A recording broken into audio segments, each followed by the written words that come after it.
우리는 내 집을 세우라는 제목으로 말씀의 은혜를 나누겠습니다. 사람은 태어나 가정을 이루어 살아가야 합니다. 가정을 이루어 살아갈 때 인생 가운데에서 가장 큰 기쁨과 또 행복을 누리게 되기 때문입니다. 요즘에는 경제적인 이유들로 또 다른 여러 가지 이유들로 혼자 사는 것이 더 낫다, 더 좋다라고 말하는 사람들이 많이 있습니다. 그러나 그러한 생각들은 하나는 알고 둘을 모르는 그러한 지혜롭지 못한 생각입니다.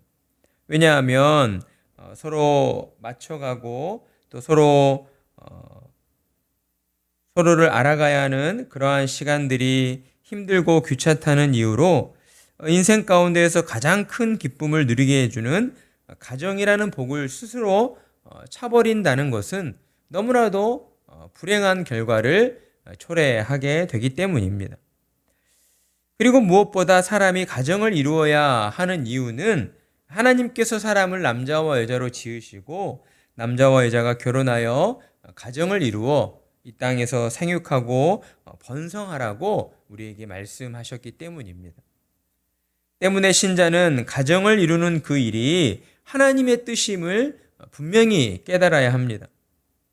그리고 하나님이 기뻐하시는 가정을 이루도록 저와 여러분은 최선을 다해야 한다라는 것입니다. 그렇다면 건강한 가정을 이루기 위해 우리는 무엇을 어떻게 해야 하는 것인가? 오늘 말씀 첫 번째로 건강한 가정을 이루기 위해서 너희가 경제적으로 잘 준비되어 있어야 한다라고 말씀하고 있습니다. 27절 내 일을 밖에서 다스리며 너를 위하여 밭에서 준비하고. 그러니까 이 말씀은 우리가 오해해서는 안 됩니다. 세상 사람들이 말하는 것처럼 결혼하려면 집이 있어야 하고 차가 있어야 하고 돈도 있어야 하고 직장도 좋은 직장을 가지고 있어야 한다, 이런 의미로 우리에게 말씀하는 것이 아닙니다.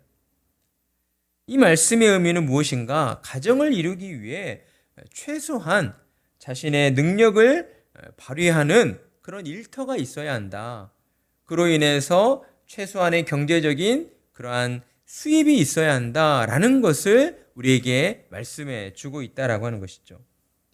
내 일을 밖에서 다스리며, 그러니까 가정을 이루려는 사람은 어때요? 안에 있는 것이 아니라 밖으로 나가 있어야 합니다. 밖에 나가서 자신에게 주어진 어떤 역할이 있어야 하는 것이고, 내게 주어진 그 역할, 그 일들을 다스린다. 다스린다라고 하는 것은 그 일을 어때요? 실수하지 않고 이렇게 능숙하게 잘 해낸다라는 그런 의미라고 할 수가 있는 것이죠. 내 일을 밖에서 다스리며, 밖으로 나가서 내게 주어진 역할, 그러니까 우리가 살아가는 이 사회 속에서 내가 이 사회의 구성원의 한 사람으로서 어떤 역할이 있어야 한다는 거예요. 어떤 일을 맡아서 하고 있어야 한다. 그런데 그 일을 어때요? 잘해야 된다는 거죠. 다스린다라고 하는 것이니까 초보자로서 일을 하는 것이 아니라 능숙하게 내게 맡겨진 일들을 잘 할 줄 알아야 한다라고 우리에게 이야기를 하고 있는 것이고, 또한 너를 위하여 밭에서 준비해야 한다. 이 밭이라고 하는 것은 어때요? 옛날에만 해도 우리가 음식을 먹기 위한 그러한 일터였던 것이죠. 그러니까 가정을 꾸리기 위해서는 자신에게 주어진 그러한 능력을 가지고 그 일들을 잘 해나갈 수 있어야 하고, 또한 그 일터를 우리가 잘 준비하고 있어야 한다라고 라는 것을 우리가 알 수가 있습니다. 또한 이 말씀을 통해서 가정을 이루기 위한 사람의 그 마음의 자세는 항상 계획하고 준비하는 자세가 되어 있어야 한다라는 거예요. 가정을 이룬다라고 하는 것은요, 하나님의 뜻을 드러내는 너무나 중요한 일입니다. 하나님께서 아담과 하와에게 생육하고 번성하여 땅에 충만하라 라고 말씀하셨잖아요. 그렇기 때문에 가정을 이룬다라고 하는 것은 하나님이 우리에게 맡기신 하나의 사명이다 라고 할 수가 있는 것이죠. 때문에 가정을 이루는 일을 대충대충 그런 어떤 자세로 해서는 안 된다는 거예요. 차근차근 계획을 세워서 알차게 준비하여서 가정을 이루어 나가야 한다라고 하는 것입니다. 순간적인 감정만으로 가정을 이루려 하는 것은 결코 지혜롭지 못한 그러한 행동이 되는 것입니다. 그리고 무엇보다도 우리가 건강한 가정을 이루기 위해서는 나 자신을 희생할 준비가 되어야 있어야 한다는 것이죠. 예수님께서 이 땅에 교회를 세우시려고 또한 십자가 위에서 자신의 생명을 바치셨던 것처럼 그 예수님의 희생과 헌신으로 우리가 지금 교회로 모이게 되었잖아요. 주님의 몸된 교회의 지체를 이루게 되었잖아요. 그런 것처럼 저와 여러분이 건강한 가정을 이루려면 예수님처럼 우리 자신을 희생하고 헌신할 수 있어야 한다라고 하는 것입니다. 저와 여러분이 또한 우리에게 맡겨주신 가정을 위해 헌신하고 희생할 그러한 각오가 되어 있다면 하나님께서 우리에게 지혜를 주시고 또한 우리의 가정이 건강히 세워지도록 그렇게 역사해 주실 것입니다. 그리고 무엇보다도 이 말씀을 통해서 신자 개개인이 깨달아야 하는 것은 우리의 육신의 가정을 건강하게 세워갈 뿐만 아니라 어때요? 우리 신자 각자의 믿음의 집을 우리가 건강하게 세워가야 한다라는 것을 우리는 깨달아야 합니다.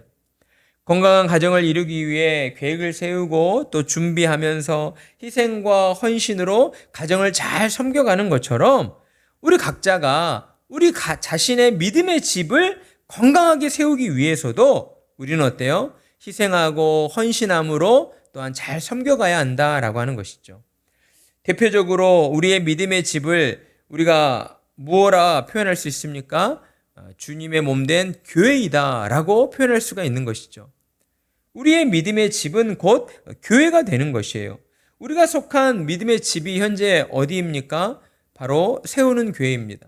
우리가 속해 있는 믿음의 집인 이 세우는 교회가 또한 건강하게 세워져 갈 때에 우리 각자의 영혼도 그 교회 안에서 더욱 건강해질 수가 있다라고 하는 것이죠. 따라서 저와 여러분은 주님이 우리에게 허락하여 주신 우리의 믿음의 집인 우리 세우는 교회를 더욱 건강하게 또한 세워가도록 우리가 더욱 헌신하고 또한 희생을 해 나가야 한다라고 하는 것입니다. 그리고 건강한 가정을 이루기 위해서 우리가 가져야 할 자세 두 번째는 언제나 진실해야 한다라는 것이에요. 28절에서 29절 말씀을 보면 너는 까닭없이 내 이웃을 쳐서 증인이 되지 말며 내 입술로 속이지 말지니라. 그러니까 우리의 이웃, 우리의 형제들을 향하여서 우리가 거짓을 해서는 안 된다라는 것이죠. 거짓으로 우리의 이웃과 형제들을 속여서는 안 된다. 늘 진실해야 된다라는 것을 저와 여러분에게 말씀해 주고 있는 거예요. 우리가 육신의 가정을 이루어 평안하게 살아가려면요, 우리 가정만 행복하고 우리 가정만 평안하다고 해서 그 평안이 계속해서 이루어지는 것은 아닙니다. 우리와 함께 더불어 살아가는 우리의 이웃들과도 우리가 어때요? 화목하고 평안하게 그렇게 지낼 때에 우리의 육신의 삶이, 우리의 가정들이 이 땅 가운데에서도 평안할 수가 있는 것이죠. 그래서 더욱 건강하게 이렇게 이루어져 갈 수가 있는 거예요.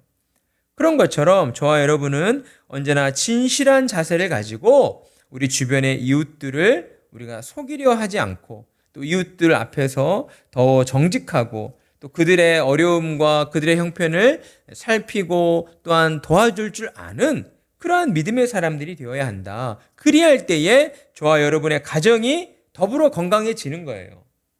우리가 그런 가치관을 가지고 살아갈 때에 우리 가정 안에 속한 자녀들도 어때요?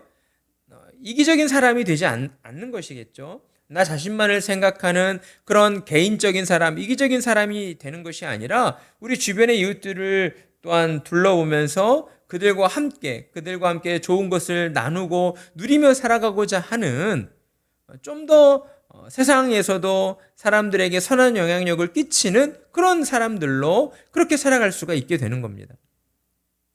하나님 앞에서와 사람들 앞에서 언제나 진실하는 저와 여러분이 되어야겠습니다. 그리고 마지막으로 건강한 가정을 이루기 위해 우리는 어떤 자세를 가져야 하는가? 부지런해야 한다라는 거예요. 30절에서 34절 말씀을 보면 내가 게으른 자의 밭과 지혜 없는 자의 포도원을 지나며 본즉 가시덤불이 그 전부에 퍼졌으며 그 지면이 거친 풀로 덮였고 돌담이 무너져 있기로 내가 좀 더 자자 좀 더 졸자 손을 모으고 좀 더 누워 있자 하니 내 빈궁이 강도같이 오며 내 곰핍이 군사같이 이르리라. 아멘. 신앙을 가진 신자들은 신자의 가정이 건강하게 또한 이루어지도록 하기 위해서 저와 여러분은 모든 면에 있어서 늘 부지런해야 한다라고 하는 것입니다.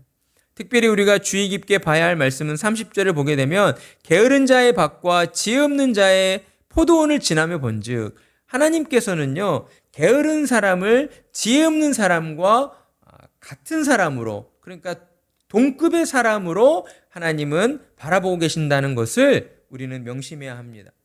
그러니까 나는 좀 게으를 뿐이지 이렇게 지혜롭지 않은 것은 아니야. 이게 아니라는 것이죠. 나는 부지런한데 좀 지혜가 없을 뿐이야. 이렇게 말할 수 없다는 거예요. 게으름과 지혜롭지 않음은 같은 표현인 것입니다. 하나님이 보셨을 때에 게으르고 지혜 없다라고 하는 것은 하나님의 말씀을 마음 깊이 새기지 않는 사람, 하나님의 말씀에 경각심을 가지고 듣지 않는 사람, 그런 사람을 가리킨다라고 할 수가 있어요. 하나님을 경외하는 자는 하나님으로부터 나오게 되어지는 지혜를 갈망하게 되어 있습니다. 하나님이 주시는 지혜를 갈급해함으로 하나님의 그 지혜로 말미암아 자신의 삶을 부지런하게 그리고 지혜롭게 경영해 나가게 된다라고 하는 것이죠. 그러나 게으른 자와 지혜 없는 자는 자신에게 그 놓여진 삶이 그저 자신의 힘과 또 노력과 능력 또 내 환경에 의해서만 이루어진다라는 그런 생각을 가지고 살아가게 됩니다. 그러다 보니 어때요? 자신의 힘과 능력으로 어찌할 수 없는 그런 어떤 큰 재난을 만나게 되었을 때에 큰 어떤 불행한 일들을 만나게 되었을 때에 그 일들 앞에서 두 손을 놓아버리는 이러한 모든 일들을 체념해버리는 그런 지경에 이르고 만다라고 하는 것이죠. 그러다 보면 나도 모르는 사이에 빈궁이 강도같이 찾아오고 곰핍이 군사같이 이르게 되는 거예요. 어느 정도 먹고 살만하다 싶어서 게으름 피우고 또 그의 삶을 그냥 지롭지 못하게 어리석은 자의 모습으로 살아가다 보면 어느 날 갑자기 이러한 빈궁과 곰핍이 우리의 삶에 찾아와서 이제 다시 우리의 삶을 일으킬 수 없는, 우리의 가정을 일으킬 수 없는 그러한 지경에 이르게 된다라고 하는 것이죠. 때문에 신앙을 가진 저와 여러분은 모든 일에 있어서 부지런해야 합니다. 이것을 우리의 영적인 면에 대입시켜 보면 우리는 영적인 우리의 집, 우리의 신앙의 집을 세워감에 있어서도 부지런해야 한다라고 하는 것이죠. 주님의 몸된 교회, 특별히 우리는 세우는 교회로 부름을 받았습니다. 세우는 교회가 더욱 건강히 설 수 있도록 저와 여러분이 더욱 열심을 내어서 부지런해야 한다라고 하는 거예요. 주님의 몸된 교회를 부지런하게 섬겨갈 때에 하나님께서 저와 여러분에게 때를 따라 내려주시는 그러한 하늘의 은혜와 은총을 우리에게 공급해 주시는 거예요. 하나님이 베풀어 주시고 공급해 주시는 그러한 은혜를 받을 때에 우리는 다시 힘을 내게 되고 또한 우리 세우는 교회에 속한 모든 성도들의 그러한 가정과 성도들의 영혼이 하나님의 그 은혜의 공급 안에서 더욱 건강하게 행복하게 우리의 삶을 살아가게 되는 것입니다. 오늘 주신 말씀을 저와 여러분의 마음 가운데에 잘 새기시고 우리는 늘 모든 일들에 있어서 계획하고 준비하는 자세를 가지고 또 언제나 진실하고 그리고 우리 각자의 모든 삶에 있어서 부지런하게 살아가는 그러한 삶이 되어야 하겠습니다. 그러한 은혜가 저와 여러분의 삶에 충만하기를 간절한 마음으로 축복합니다. 아멘.